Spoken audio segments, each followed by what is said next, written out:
Hello friends, स्वागत है आप सबका आपका अपना यूट्यूब चैनल अब पढ़ेगा इंडिया में। आज हम लोग इस वीडियो में देखेंगे जो हम लोगों ने बिहार दरोगा मुख्य परीक्षा के लिए जो प्लेटफॉर्म का जो नया बुक आया है रुकमनी पब्लिकेशन का, उससे जो हम लोगों ने प्रैक्टिस सेट स्टार्ट किया है, उस क्रम में आज आगे बढ़ते हुए हम लोग देखेंगे टेस्ट सीरीज नंबर 2। इससे पहले का टेस्ट सीरीज 1 जो है वो ऑलरेडी अपलोडेड है। अगर आप नहीं देखे हैं तो जाकर देख सकते हैं।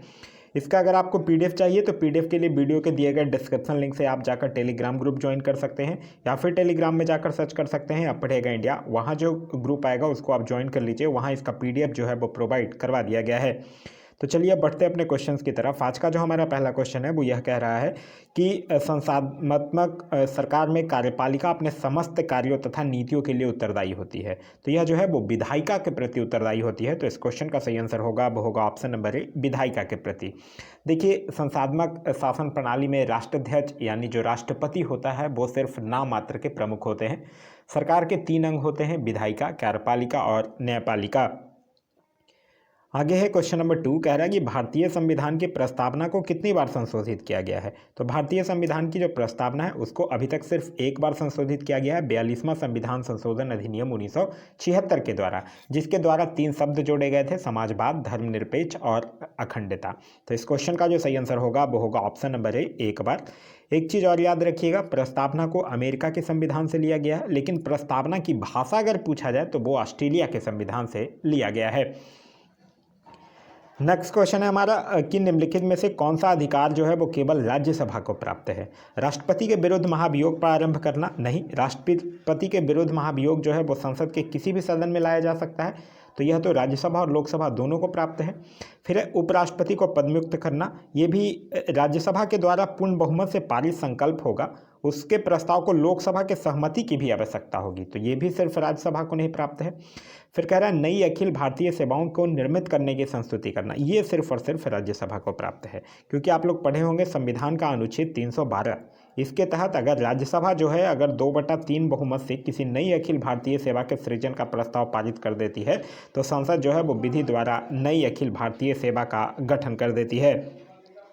वही फिर आगे कह रहा है भारतीय राज्यों की सीमाओं में परिवर्तन करना, ये भी देखिए भारतीय राज्यों की सीमाओं में परिवर्तन करने का अधिकार जो है वो अनुच्छेद 3 के तहत संसद को ही प्राप्त है। तो इस क्वेश्चन का सही आंसर होगा वो होगा option number C. Next question हमारा क्वेश्चन नंबर 4, कह रहा है कि राज्य जो है वो संघों का संघ है, कौन सी राजनीतिक विचारधारा इस व्यक्तित्व का समर्थन करती है। तो यह करती है कौन, बहुलवाद। तो इस क्वेश्चन का सही आंसर होगा वो होगा ऑप्शन नंबर ए, बहुलवाद। देखिए, बहुलवाद सिद्धांत के अनुसार ही समाज में शक्ति जो है वो एक जगह केंद्रित न होकर अनेक समूहों में बटी हुई होती है। नेक्स्ट क्वेश्चन है कि निम्नलिखित में से कौन सा युग्म जो है वो सही सुमेलित नहीं है, यह आपसे पूछ रहा है। John Ruskin unto this last, ये बिल्कुल सही सुमेलित है। जियोनबिनी सर्टोरी डेमोक्रेटिक थ्योरी, ये भी सही सुमेलित है। Palmer and Perkins international relations, ये भी सही है। Jawaharlal Nehru wheel of history, ये सुमेलित नहीं है, क्योंकि देखिए व्हील ऑफ हिस्ट्री नामक पुस्तक जो है वो राम मनोहर लोहिया के द्वारा लिखी गई थी। जवाहरलाल नेहरू की अगर बात करते हैं तो इनके द्वारा हिंदुस्तान की कहानी, भारत की खोज, विश्व इतिहास की झलकियाँ, ये सब पुस्तकें जो है वो जवाहरलाल नेहरू के द्वारा लिखी गई है। तो इस क्वेश्चन का सही आंसर होगा वो होगा ऑप्शन नंबर डी।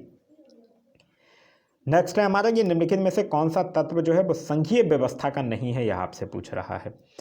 लिखित संविधान है, केंद्र एवं राज्यों के बीच शक्तियों का विभाजन भी है, सुदृढ़ न्यायपालिका भी है, प्रतिबद्ध नौकरशाही नहीं है। तो इस क्वेश्चन का सही आंसर होगा वो होगा option number D.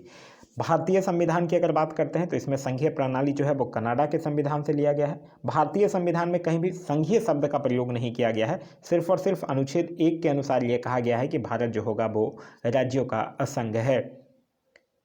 Next question हमारा क्वेश्चन नंबर 7, कह रहा है डॉक्टर अंबेडकर ने भारतीय संविधान के किस प्रावधान को संविधान की आत्मा कहा था। तो यह किस को कहा है, संवैधानिक उपचारों का अधिकार यानी अनुच्छेद 32 को। तो इस क्वेश्चन का जो सही आंसर होगा वो होगा ऑप्शन नंबर डी, संवैधानिक उपचारों का अधिकार अनुच्छेद 32। ध्यान रखिएगा, सर्वोच्च न्यायालय को संविधान का अभिरक्षक जो है वो कहा जाता है। नेक्स्ट क्वेश्चन हमारा क्वेश्चन नंबर 8, कह रहा है कि निम्न में से संविधान के द्वारा क्या सुनिश्चित किया जाता है। कार्यपालिका की शक्तियाँ, हाँ बिल्कुल। शासक एवं शक्ति के बीच संबंध, सही है। सरकार एवं विभिन्न संगठनों के बीच संबंध, उनकी संरचना एवं संगठन, ये भी सही है। तो इस क्वेश्चन का जो सही आंसर होगा वो होगा ऑप्शन नंबर डी, उपयुक्त सभी। संविधान की अगर बात करते हैं तो संविधान जो है वो किसी भी देश का एक मौलिक एवं लिखित एक ऐसा दस्तावेज है जिसके आधार पर देश की राज्य व्यवस्था जो है वो संचालित होती है। नेक्स्ट क्वेश्चन कह रहा है कि भारतीय संविधान की 8वीं अनुसूची में कितने भाषाओं का उल्लेख किया गया है। तो 8वीं अनुसूची में टोटल 22 भाषाओं का उल्लेख किया गया है। तो इस क्वेश्चन का सही आंसर होगा वो होगा ऑप्शन नंबर सी, 22 भाषाओं का। लेकिन याद रखिएगा मूल रूप से 14 भाषाएं थी। फिर 21वां संविधान संशोधन 1967 के द्वारा सिंधी को जोड़ा गया। 71वां संविधान संशोधन 1992 के द्वारा नेपाली, मणिपुरी और कोंकणी को जोड़ा गया। और फिर 52वां संविधान संशोधन अधिनियम 2003 के द्वारा मैथिली, बोडो, डोगरी और संथाली को जोड़ा गया। और अभी वर्तमान में टोटल 22 भाषाएं हो गए। तो इस क्वेश्चन का सही आंसर है ऑप्शन नंबर सी। आगे कह रहा है कि भारतीय संविधान में मौलिक कर्तव्यों का उल्लेख जो है वो किस अनुच्छेद में किया गया है। मौलिक कर्तव्य, देखिए मूल संविधान में तो मौलिक कर्तव्य का कोई प्रावधान ही नहीं था, लेकिन फिर सरदार स्वर्ण सिंह समिति के सिफारिश पर 42वां संविधान संशोधन अधिनियम 1976 के द्वारा भाग 4 के क में अनुच्छेद 51 क के तहत मौलिक कर्तव्यों को जोड़ा गया है। तो इस क्वेश्चन का जो सही आंसर होगा वो होगा ऑप्शन नंबर सी। इसको लिया गया है यूएसएसआर मतलब रसिया के संविधान से लिया गया है। 10 मौलिक कर्तव्य जोड़े गए थे, फिर जाके 86वां संविधान संशोधन 2002 में 11वां मौलिक कर्तव्य को भी जोड़ा गया। आगे कह रहा है कि निम्नलिखित नीति निदेशक सिद्धांतों में से कौन सा एक भारतीय संविधान में मूलतः नहीं था, यह पूछ रहा है। निःशुल्क कानूनी सहायता यही नहीं था। देखिए समान न्याय और निःशुल्क विधिक सहायता का प्रावधान जो है वो अनुच्छेद 39 के क में वर्णित है। और संविधान में यह प्रावधान जो है जो 42वां संविधान संशोधन 1976 के द्वारा जोड़ा गया था। तो इस क्वेश्चन का जो सही आंसर होगा वो होगा ऑप्शन नंबर ए। पर्याप्त जीविका साधन का नागरिकों का अधिकार, ये अनुच्छेद 39 में है। 14 वर्ष से कम आयु के बच्चों के लिए निःशुल्क एवं अनिवार्य शिक्षा, ये अनुच्छेद 45 में है। और गाय बछड़ों के वध करने पर प्रतिबंध, ये अनुच्छेद 48 में है। आगे कह रहा है कि 74वां संविधान संशोधन के अनुसार संविधान में स्थानीय शहरी निकाय के प्रशासन के लिए कौन सी अनुसूची जो है वो जोड़ी गई थी। तो 74वां संविधान संशोधन अधिनियम के द्वारा 12वीं अनुसूची जोड़ी गई थी, जिसमें कि टोटल 18 विषयों को शामिल किया गया था। तो इस क्वेश्चन का सही आंसर होगा वो होगा ऑप्शन नंबर डी। अनुसूची 11 भी याद रखिएगा। अनुसूची 11 जो है वो 73वां संविधान संशोधन 1992 के द्वारा जोड़ा गया था, जिसमें कि पंचायती राज हेतु 29 विषयों को शामिल किया गया था। नेक्स्ट क्वेश्चन कह रहा है कि निम्नलिखित में से कौन सा एक जो है वो सुमेलित नहीं है, यह पूछ रहा है आपसे। संविधान का 42वां संविधान संशोधन मौलिक कर्तव्य सुमेलित है। संविधान का 52वां संशोधन दल विदल निरोध कानून, हाँ बिल्कुल सुमेलित है। कब हुआ था 52वां? 1985 में, ध्यान रखिएगा पूछा जाता है। संविधान का 73वां संविधान संशोधन 1992 जिसमें 11वीं अनुसूची को जोड़ा गया, पंचायती राज, ये भी बिल्कुल सही है। फिर कह रहा है संविधान का 84वां संविधान संशोधन केंद्र राज्य संबंध, ये गलत है। क्योंकि देखिए जो 84वां संविधान संशोधन 2001 में हुआ था, इसके द्वारा लोकसभा तथा विधानसभाओं की सीटों की संख्या में 2026 तक कोई परिवर्तन नहीं करने का प्रावधान किया गया है। तो इस क्वेश्चन का जो सही आंसर होगा वो होगा option number D. Next question कह रहा है कि भारतीय संसद का अस्थायी सदन कौन सा है। तो अस्थायी सदन कौन है? राज्यसभा है। तो इस क्वेश्चन का सही आंसर होगा वो होगा option number B, Rajya Sabha. Rajya Sabha का जो गठन है वो अनुच्छेद 80 के तहत किया जा सकता है। राज्यसभा को कभी भंग नहीं किया जा सकता है। और इसके सदन के जो 1/3 सदस्य हैं वो 2 वर्ष के अंतराल पर अपना जो है वो 6 वर्ष का कार्यकाल पूरा कर लेते हैं और वो रिटायर्ड हो जाते हैं। और राज्यसभा में एक चीज़ और याद रखिएगा, राज्यसभा में जो राज्यसभा के लिए जो राज्यों का सीटों का बंटवारा है वो उनकी जनसंख्या के आधार पर होता है। नेक्स्ट क्वेश्चन कह रहा है कि निम्न में से कौन जो है वो सुमेलित है, यह पूछ रहा है आपसे। ऐलान हक बिपिन चंद्रपाल, ये गलत है क्योंकि ऐलान हक जो है वो सलमान रुश्दी के द्वारा लिखी गई है। अल हिलाल डॉक्टर जाकिर हुसैन, ये भी गलत है क्योंकि अल हिलाल का प्रकाशन जो है वो मौलाना अब्दुल कलाम आज़ाद ने किया था। तहजीब उल अखलाक सर सैयद अहमद खान, ये बिल्कुल सही है। सर सैयद अहमद खान जो हैं वो तहजीब उल अखलाक एक पत्रिका है वो लिखे थे। तो इस क्वेश्चन का सही आंसर होगा वो होगा option number C. Sir Syed Ahmad Khan से एक चीज़ और याद रखिएगा, इन्होंने 1875 में अलीगढ़ में एक मोहम्मडन एंग्लो ओरिएंटल कॉलेज की भी स्थापना किया था। फिर है युगांतर अरविंद घोष, ये भी गलत है क्योंकि युगांतर का प्रकाशन जो है वो बरिंद घोष और भूपेंद्र नाथ दत्त के द्वारा किया गया था। तो इस क्वेश्चन का सही आंसर होगा वो होगा ऑप्शन नंबर सी। आगे कह रहा है कि निम्नलिखित में से किसने आर्यों के लिए आदि देश के बारे में लिखा था। तो आर्यों के लिए आदि देश के बारे में लिखा था बाल गंगाधर तिलक ने। इस क्वेश्चन का सही आंसर होगा वो होगा ऑप्शन नंबर डी, बाल गंगाधर तिलक ने। आर्य की अगर बात करते हैं तो आर्य का शाब्दिक अर्थ होता है श्रेष्ठ या कुलीन। और ऋग्वेद में आर्य शब्द का उल्लेख जो है वो 3 बार हुआ है, ये पूछा जाता है, ध्यान रखिएगा। आगे कह रहा है कि मलुकदास एक संत कवि थे। तो मलुकदास का जन्म जो है वो उत्तर प्रदेश के कंडा नामक गांव में हुआ था। तो इस क्वेश्चन का जो सही आंसर होगा वो होगा ऑप्शन नंबर डी। मलुकदास का ही एक प्रसिद्ध दोहा है कि अजगर करे न चाकरी, पंछी करे न काम, दास मलुका कह गए सबका दाता राम। नेक्स्ट क्वेश्चन कह रहा है कि शेख निजामुद्दीन औलिया जो है वो शिष्य थे। तो शेख निजामुद्दीन औलिया जो है वो बाबा फरीद के शिष्य थे। तो इस क्वेश्चन का सही आंसर होगा वो होगा ऑप्शन नंबर सी, बाबा फरीद के। देखिए, जो निजामुद्दीन औलिया थे और जो इनके गुरु मतलब बाबा फरीद जो हुए, ये दोनों चिश्ती सिलसिला के ही प्रसिद्ध सूफी संत थे। निजामुद्दीन औलिया की अगर बात करते हैं तो निजामुद्दीन औलिया जो तुगलक वंश का संस्थापक था, गयासुद्दीन तुगलक, उसी को इन्होंने कहा था कि दिल्ली अभी दूर है। नेक्स्ट क्वेश्चन कह रहा है कि महात्मा गांधी के दांडी मार्च के संबंध में कौन सा कथन जो है वो असत्य है। यह साबरमती आश्रम से प्रारंभ हुआ था, यह बिल्कुल सही है। यह 12 मार्च 1930 को साबरमती आश्रम से शुरू किया गया था। समुद्र किनारे के दांडी गांव में इसका अंत हुआ था, यह भी बिल्कुल सही है। गांधी जी जो है वो 5 अप्रैल 1930 को दांडी गांव पहुंचे थे और इसका अंत हुआ था। महात्मा गांधी ने समुद्र किनारे नमक बनाया था, ये गलत है, क्योंकि देखिए 6 अप्रैल 1930 को गांधी जी के द्वारा दांडी गांव में प्राकृतिक नमक को हाथ में उठाकर सांकेतिक तौर पर नमक कानून बस तोड़ा गया था, बनाया उनाया नहीं गया था। ये पूर्ण रूप से पैदल यात्रा थी, ये बिल्कुल सही है। तो इस क्वेश्चन का जो सही आंसर होगा वो होगा ऑप्शन नंबर सी। एक चीज़ और इससे क्वेश्चन पूछा जाता है कि किसने गांधी जी के दांडी यात्रा की तुलना जो है वो नेपोलियन के द्वारा की गई एल्वा से पेरिस यात्रा से किया था। तो यह किए थे सुभाष चंद्र बोस ने। आगे कह रहा है कि जब 1857 की क्रांति प्रारंभ हुई, गवर्नर जनरल कौन था। तो जब 1857 की क्रांति हुई थी तो उस समय लॉर्ड कैनिंग जो था वो गवर्नर जनरल था। तो इस क्वेश्चन का सही आंसर होगा वो होगा option number B, Lord Canning. Lord Canning ही जो था वो भारत का प्रथम वायसराय भी था, और लॉर्ड कैनिंग के समय में ही पहली बार 1860 में जेम्स विलियमसन के द्वारा वायसराय की कार्यकारिणी के समक्ष बजट भी पेश किया गया था।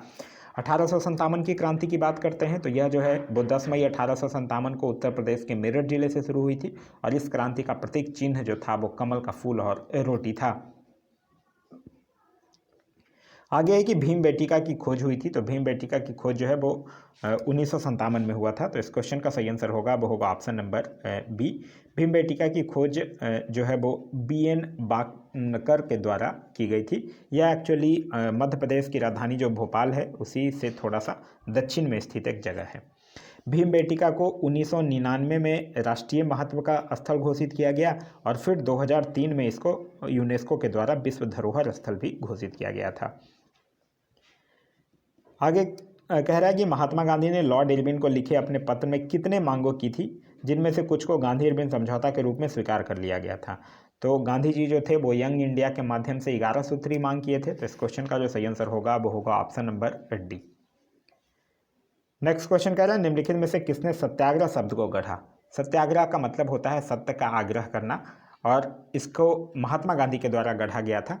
और गांधी जी जो है वो 1906 में पहली बार सत्याग्रह शब्द का इस्तेमाल किए थे, और भारत में पहला सत्याग्रह जो है वो 1917 में चंपारण में शुरू हुआ था। तो इस क्वेश्चन का सही आंसर होगा वो होगा option number B, Mahatma Gandhi. आगे कह रहा है कि उस स्थल का नाम बताइए जहां से प्राचीनतम अस्थायी जीवन के प्रमाण मिले हैं। यह बात कर रहा है मेहरगढ़ की। तो इस क्वेश्चन का सही आंसर होगा वो होगा ऑप्शन नंबर डी, मेहरगढ़ की। नेक्स्ट क्वेश्चन कह रहा है मीमांसा दर्शन के अनुसार मोक्ष की प्राप्ति जो है वो किसके द्वारा संभव है। तो मीमांसा दर्शन के अनुसार मोक्ष की प्राप्ति जो है वो कर्म के द्वारा संभव है। तो इस क्वेश्चन का सही आंसर है वो है ऑप्शन नंबर डी, कर्म के द्वारा। मीमांसा दर्शन के 2 भाग में विभाजित किया गया है। पूर्वी मीमांसा के प्रतिपादक थे जैमिनी, और उत्तरी मीमांसा के प्रतिपादक थे बद्रायन। नेक्स्ट है हमारा कि लॉर्ड कॉर्नवालिस का अस्थाई बंदोबस्त लागू किया गया। तो अस्थाई बंदोबस्त जो है वो 1793 में लागू किया गया, और इस व्यवस्था को सूर्यास्त के नियम से भी के नाम से भी जाना जाता है। तो इस क्वेश्चन का सही आंसर होगा वो होगा option number D, 1793। Next question कह रहा है कि उस भाषा का नाम बताएं जिसे मध्यकालीन भारत में सिविर भाषा के नाम से जाना जाता है। यह उर्दू भाषा था। तो इस क्वेश्चन का सही आंसर होगा वो होगा ऑप्शन नंबर डी, उर्दू भाषा का जिक्र हुआ है। तो एक चीज़ याद रखिएगा, भारतीय संविधान के अनुच्छेद 343 के अनुसार भारत की राज्य भाषा जो है वो हिंदी है, और लिपि जो है वो देवनागरी है। नेक्स्ट है हमारा कि बंगाल की निम्नलिखित फैक्ट्रियों में से एक जो पुर्तगालियों के द्वारा स्थापित की गई थी वो कौन थी। तो बंगाल की जो हुगली फैक्ट्री है वो पुर्तगालियों के द्वारा स्थापित किया गया था। पुर्तगाली जो थे वो अकबर के समय पे हुगली में फैक्ट्री खोले थे, और शाहजहां के समय सूरत के पास बंडेल में फैक्ट्री खोला था उन्होंने। तो इस क्वेश्चन का जो सही आंसर होगा वो होगा ऑप्शन नंबर सी, हुगली में। नेक्स्ट क्वेश्चन कह रहा है कि निम्न में से कौन जो है वो सुमेलित क्रम में है, यह पूछ रहा है आपसे। एनी बेसेंट यंग इंडिया नहीं, यंग इंडिया के लेखक महात्मा गांधी थे। महात्मा गांधी न्यू इंडिया नहीं, न्यू इंडिया के लेखक एनी बेसेंट थे, तो ये दोनों तो गलत है। बाल गंगाधर तिलक केसरी बिल्कुल सही है। बाल गंगाधर तिलक के द्वारा ही अंग्रेजी भाषा में मराठा और मराठी भाषा में केसरी पत्रिका जो है वो निकाली गई थी। फिर है सुरेंद्र नाथ बनर्जी मराठा, नहीं है, गलत है। मराठा जो है वो बाल गंगाधर तिलक के द्वारा ही। तो इस क्वेश्चन का सही आंसर होगा वो होगा ऑप्शन नंबर सी। आगे है कि 1929 में नागपुर में संपन्न all India Trade Union Congress की अध्यक्षता किसने किया था? तो यह जो है वो जवाहरलाल नेहरू के द्वारा किया गया था। तो इस क्वेश्चन का सही आंसर है option number A, Jawaharlal Nehru. फिर 1929 में ही All India Trade Union Congress का प्रथम विभाजन भी हो जाता है और विभाजित के बाद नया बनता है भारतीय ट्रेड यूनियन संघ, जिसकी अध्यक्षता जो है वो एम एन जोशी के द्वारा किया गया था। आगे है कि निम्न में से अकबर के दरबार के मुख्य चित्रकार कौन थे? तो अकबर के दरबार के मुख्य चित्रकार थे दसवंत। और मुगल काल में एक चीज़ याद रखिएगा, जो जहांगीर का शासनकाल था वो चित्रकला के विकास के दृष्टिकोण से स्वर्णिम काल जो है वो माना जाता है। नेक्स्ट है हमारा क्वेश्चन नंबर 32। कह रहा है निम्नलिखित में से कौन जो है वो सही सुमेलित है, यह आपसे पूछ रहा है। 1940 भारतीय राष्ट्रीय कांग्रेस का लाहौर अधिवेशन, ये गलत है, क्योंकि 1940 में भारतीय राष्ट्रीय कांग्रेस का अधिवेशन रामगढ़ हजारीबाग में मौलाना अबुल कलाम आज़ाद की अध्यक्षता में हुआ था। 1931 राजगुरु को फांसी, ये बिल्कुल सही है। 23 मार्च 1931 को ही लाहौर षड्यंत्र में भगत सिंह, सुखदेव और राजगुरु को फांसी दी गई थी। 1931 असहयोग आंदोलन का प्रारंभ, गलत है, 1920 में हुआ है। 1920 रॉलेट सत्याग्रह, गलत है, ये 1919 में हुआ है। तो इस क्वेश्चन का जो सही आंसर होगा वो होगा ऑप्शन नंबर बी। आगे कह रहा है कि दो इलेक्ट्रॉन जो कि एक ही कक्षक में हैं, इसमें अंतर जो है वो किसके द्वारा किया जा सकता है? तो इसमें अंतर जो है वो पंचकर्ण क्वांटम संख्या के द्वारा किया जा सकता है। तो इस क्वेश्चन का सही आंसर होगा वो होगा ऑप्शन नंबर बी। फिर कह रहा है निम्नलिखित में से कौन जो है वो सम इलेक्ट्रॉनिक है? सम इलेक्ट्रॉनिक मतलब इलेक्ट्रॉनों की संख्या जो है वो बराबर है। तो यहाँ Cn माइनस और CO, ये दोनों में इलेक्ट्रॉनों की संख्या जो होगी वो 14 है। तो इस क्वेश्चन का सही आंसर होगा वो होगा option number C. Next question कह रहा है कि निम्न यौगिकों में से किसका जलीय विलयन विद्युत धारा का सबसे अच्छा कुचालक है? तो यह है हाइड्रोक्लोरिक अम्ल का, यानी HCl का। तो इस क्वेश्चन का सही आंसर होगा वो होगा ऑप्शन नंबर बी, हाइड्रोक्लोरिक अम्ल HCl। नेक्स्ट क्वेश्चन कह रहा है कि निम्न में से कौन सा एक यौगिक जो है वो पैरोक्साइड है? देखिए पैरोक्साइड ऑक्सीजन का जो ऑक्सीकरण संख्या होता है उसके अकॉर्डिंग पैरोक्साइड, सुपर ऑक्साइड और ऑक्साइड में ऑक्सीजन के विभिन्न रूप जो है वो पाए जाते हैं। तो यहाँ पैरोक्साइड कौन हो जाएगा? BaO2, जिसको हम लोग बोलते हैं बेरियम पैरोक्साइड। तो इस क्वेश्चन का सही आंसर होगा वो होगा ऑप्शन नंबर बी। आगे कह रहा है कि निम्न में से कौन सी एक जो है वो गैर अपचायक शुगर है? तो गैर अपचायक शुगर है सुक्रोज, जो कि ग्लूकोज एवं फ्रैक्टोज के मिलने से बनता है। तो इस क्वेश्चन का सही आंसर होगा वो होगा option number B, sucrose. Next question कह रहा है प्राकृतिक रबर में, प्राकृतिक रबर की अगर हम लोग बात करते हैं तो इसमें सभी शिश विन्यास होते हैं। तो इस क्वेश्चन का सही आंसर होगा वो होगा ऑप्शन नंबर सी। नेक्स्ट कह रहा है कि कृत्रिम मधुरक जो केवल ठंडी परिस्थितियों में ही अस्थायी है, वो उसको बोलते हैं एस्पार्ट्रॉम। तो इस क्वेश्चन का सही आंसर होगा वो होगा option number C. Next question है कि निम्नलिखित में से किस एक प्रक्रिया में किसी निकाय द्वारा न तो ऊष्मा का अवशेषण होता है और न ही ऊष्मा विमुक्त होती है? तो उसको क्या बोला जाता है? उसको बोला जाता है एडियाबैटिक प्रोसेस, यानी कि रुद्धोष्म। तो इस क्वेश्चन का जो सही आंसर होगा वो होगा option number C, adiabatic. Next question है कि एक तार का प्रतिरोध 4 ओम है, इसे खींचकर इसकी लंबाई को 2 गुना कर दिया जाता है, तो इस नए तार का प्रतिरोध क्या होगा? आप लोग पढ़े ही होंगे, N² इंटू में R यहाँ पे पुराना प्रतिरोध होता है। N है दुगुना कर दिया जाता है, यानी 2 का स्क्वायर और 4, तो ये कितना हो जाएगा? 16 ओम हो जाएगा। तो इस क्वेश्चन का सही आंसर होगा वो होगा ऑप्शन नंबर डी, 16 ओम। आगे कह रहा है एक विशेष लौह तार का विद्युत प्रतिरोध हार है, यदि इसकी लंबाई तथा त्रिज्या दोनों को दुगनी कर दी जाए तो क्या होगा? प्रतिरोध मान आधा हो जाएगा और विशिष्ट प्रतिरोध मान अपवर्तित रहेगा। हाँ, तो यही सही है। तो इस क्वेश्चन का जो सही आंसर होगा वो होगा ऑप्शन नंबर ए। नेक्स्ट क्वेश्चन कह रहा है कि किसकी चुंबकीय प्रवृत्ति जो है वो ताप पर निर्भर नहीं करती है, यह पूछ रहा है। तो जो प्रतिचुंबकीय पदार्थ हैं उनकी चुंबकीय प्रवृत्ति जो है वो ताप पर निर्भर नहीं करती है। तो इस क्वेश्चन का जो सही आंसर होगा वो होगा ऑप्शन नंबर ए। बाद बाकी लौह चुंबकीय पदार्थ और अनुचुंबकीय पदार्थ और फेराइट, इन सब की चुंबकीय प्रवृत्ति जो है वो तापमान के साथ घटेगा। आगे कह रहा है नीचे दिए गए विकल्पों में से किसका उपयोग जो है वो एक संचारित विद्युत चुंबकीय तरंग उत्पन्न करने में किया जा सकता है? तो यह जो है वो कोई त्वरित आवेश का, तो इस क्वेश्चन का जो सही आंसर होगा वो होगा बी, किसी त्वरित आवेश का उपयोग जो है वो विद्युत चुंबकीय तरंग उत्पादन करने में किया जा सकता है। नेक्स्ट क्वेश्चन कह रहा है कि पूर्ण आंतरिक परिवर्तन में जब संपर्क के माध्यमों के युगल के लिए आपतन कोण क्रांतिक कोण के बराबर होता है तो अपवर्तन कोण कितना होगा? तो अपवर्तन कोण जो है वो 90 डिग्री होगा। तो इस क्वेश्चन का जो सही आंसर होगा वो होगा ऑप्शन नंबर ए, 90 डिग्री होगा। नेक्स्ट क्वेश्चन कह रहा है कि निम्नलिखित में से कौन जो है वो पूर्ण आंतरिक परिवर्तन के कारण नहीं होता है? प्रकाशीय तंतुओं का कार्य, ये तो होता है। किसी तालाब में वास्तविक और आभासी गहराई में अंतर, ये पूर्ण आंतरिक परिवर्तन के कारण नहीं होता है, ये एक्चुअली अपवर्तन के कारण होता है। अपवर्तन की अगर बात करते हैं तो अपवर्तन जो है वो प्रकाश की वह घटना है जिसमें एक माध्यम से दूसरे माध्यम में जाने पर प्रकाश अपने वास्तविक मार्ग से विचलित हो जाता है। नेक्स्ट है कि परमाणुओं के बोर मॉडल के अनुसार, तो बोर मॉडल के अनुसार क्या होगा? बोर मॉडल के अनुसार की कल्पना की जाती है कि इलेक्ट्रॉनों का कोणीय संवेग जो है वो h/2π का सरल गुणांक होता है, यही सही है।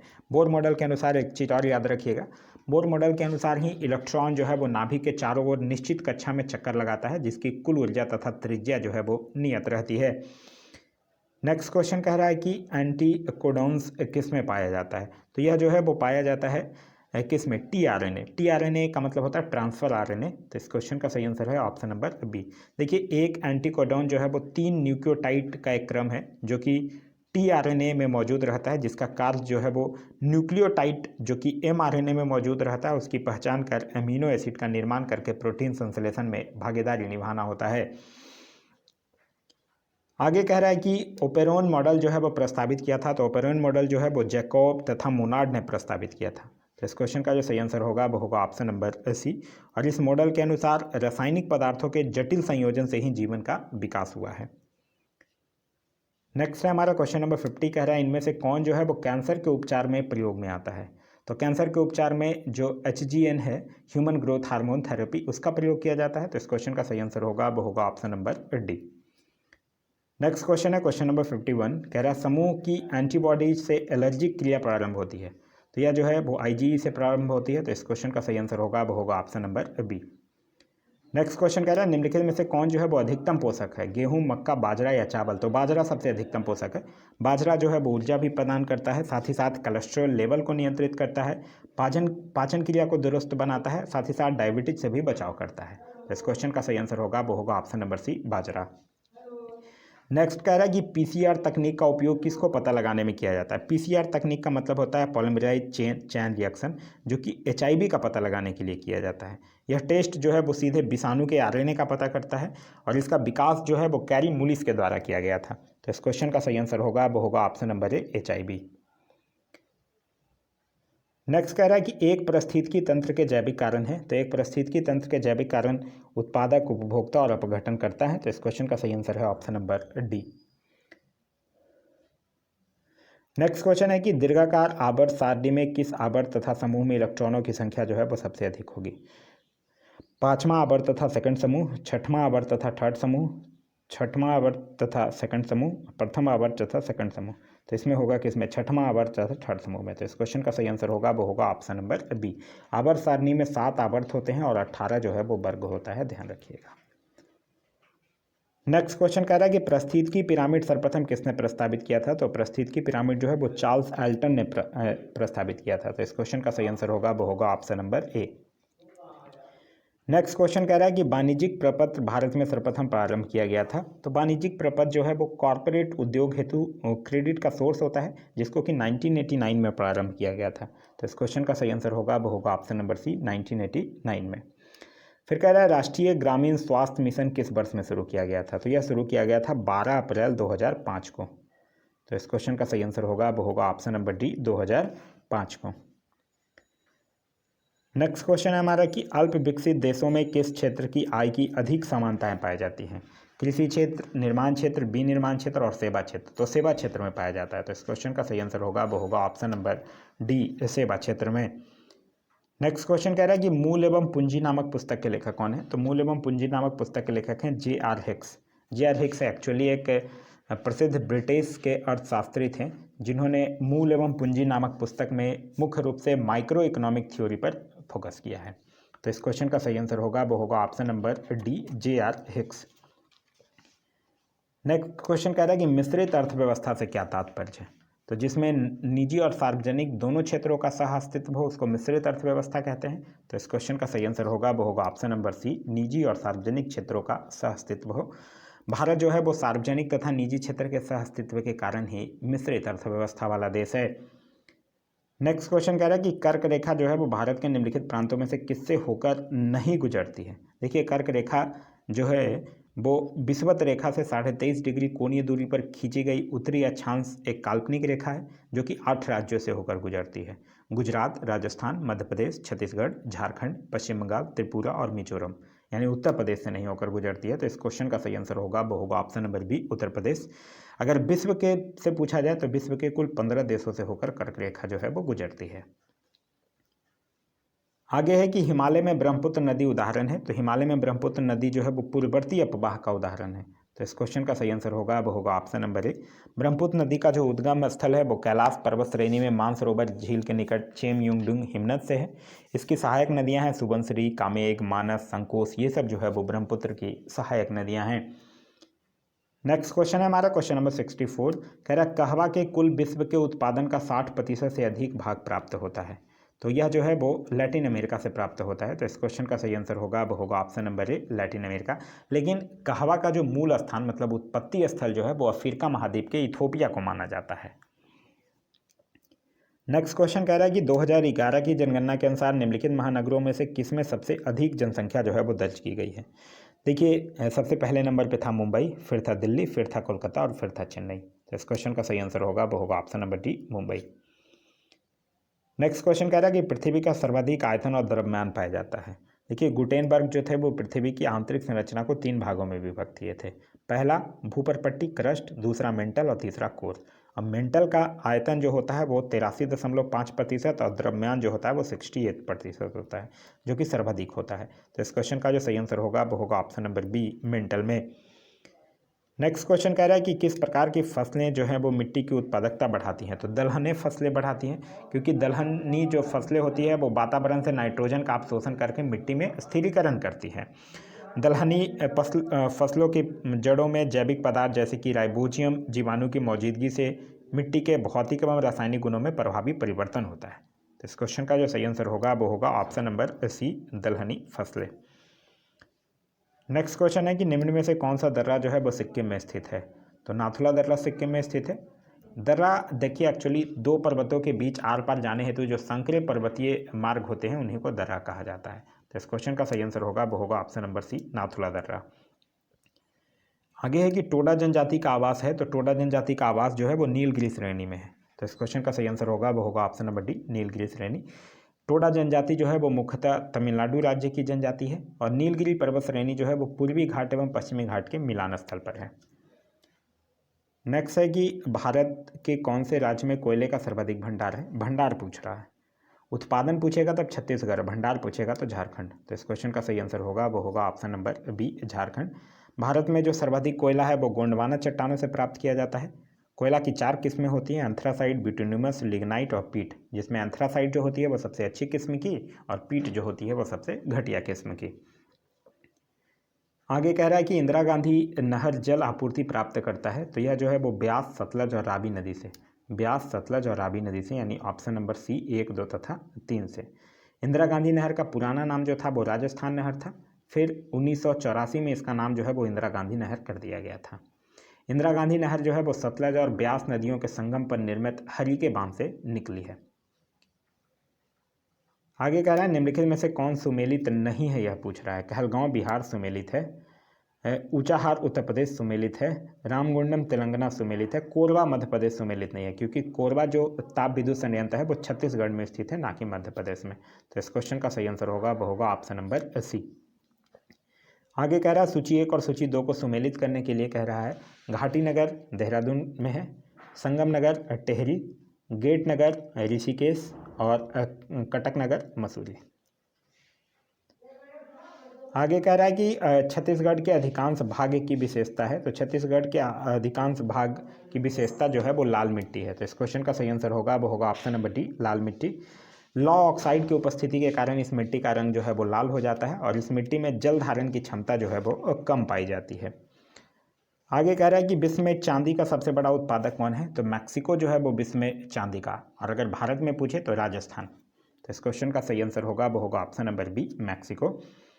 नेक्स्ट क्वेश्चन कह रहा है कि निम्नलिखित स्थल रूप एवं अपर्दन कारकों में सही युग में महाखंड हिमानी गलत है, क्योंकि महाखंड जो जॉर्ज का निर्माण जो है वो नदियों के द्वारा होता है।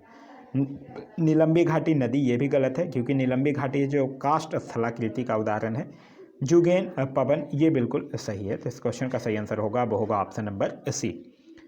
नेक्स्ट क्वेश्चन कह रहा है कि बांग यापिंग अंतरिक्ष में चलने वाले किस देश के पहले अंतरिक्ष यात्री हैं, तो बांग यापिंग है चीन के। तो इस क्वेश्चन का सही आंसर होगा वो होगा ऑप्शन नंबर बी, चीन।